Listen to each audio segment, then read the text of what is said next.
Mire, sincerament, nosaltres des d'Esquerra Unida estem assistint a aquest debat, que evidentment que és important perquè camina cap a la transparència, però realment que ens sona un poc a xino.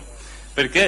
Perquè parlar de regals, a veure, si és que nosaltres de per si qualsevol de nosaltres, que no és el nostre cas almenys, en el moment en què algú el regala alguna cosa per ser càrrec públic, això se té que rebutjar. És que no se pot acceptar ningú obsequi.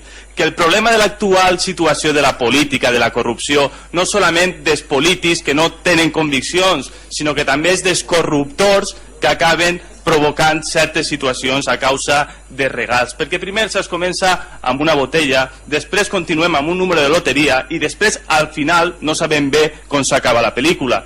Per tant, crec que això hauria de quedar ben clar, que nosaltres com a representants municipals en ningú moment hauríem d'acceptar ningú obsequi, ja bé siga que valga €1, 2, 20, 30 que 40. I a partir d'ahí, si volen, aprovem aquesta moció o aquesta proposició i la tractem en comissió, però la nostra postura és esta, ben clara.